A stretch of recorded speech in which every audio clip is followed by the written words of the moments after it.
government debt is not only a worry for big businesses, small businesses are also feeling the effects as well. That's according to a new survey by the Small Business Authority. Its CEO, Barry Sloane, is joining us now with more. So, Barry, your firm just put out an index for the month of March saying that small businesses are actually seeing an improved outlook for the month of March. Explain how you measure this and why it matters. Sure. Our index is made up of 8 different sub-indexes that really measure the economic activity of the small business market. We look at the ADP payroll report, we look at prime rate, we look at the Wilshire small microcap stock index, and many other particular sub-indices that really measure small business activity. And we see a small, tepid rise in small business activity overall. All right, so why does this matter? I mean, how can we compare this to a lot of the other data points that we have out there showing that small businesses aren't actually optimistic? Well, I think small business optimism is frankly at a low level. However, there is funding available now for small business. The Small Business Administration probably will put out about $17 billion of funding, and that's off a very low base of about $12.5 billion from the year before.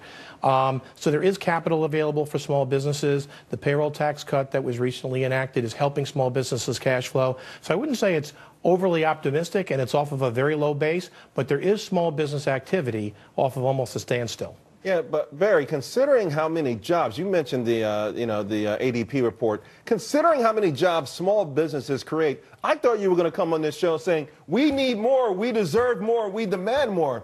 I mean, are small businesses okay? Are banks really lending to them? Are they fixed okay, or should they be demanding more from everyone? Banks really are not providing the capital. Most of the funding is coming from, frankly, this SBA 7A program, which has done quite well. So there's not a lot of conventional But $17 billion? Is that enough for all the country's small businesses really to put it in gear? No, there's a much bigger need. There's a much greater demand. And there are a lot of small businesses right now that are suffering through a refinance situation with their current bank. So what I'm saying is it's growing, but it's off of a low base, and it's not great. And I don't see any major recovery anytime soon. We all, depending upon what sort of particular interests you have a whole host of wishes or wants for the government. What is the most important linchpin for small businesses to start to see improvement? I think the biggest and most important thing is the government basically has got to do a major job on deficit reduction, because everybody equates that debt to their debt, particularly small business owners that are very savvy. So once that gets out of the way, small business owners will be optimistic. They think that the cash flow coming in the future will be available so they can hire people, buy new software, buy new technology, buy new equipment, and get optimistic. Debt reduction is the #1 item that small business owners are focusing on. We hear you. Yeah, I mean, we do hear you. And just quickly, the Obamacare or the the president's health care plan, any anxiety about that? Tremendously problematic.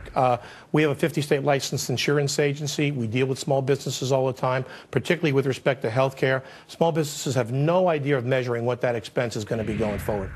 All right, thanks, Barry. Sloane, we tip our hat to you. Yeah. Thank you all. You represent the small businesses. You guys are propping up this country. Absolutely. We know that this industry contributes to about 60 to 80% of job creation, so we always need to be paying attention to what your interests have to say.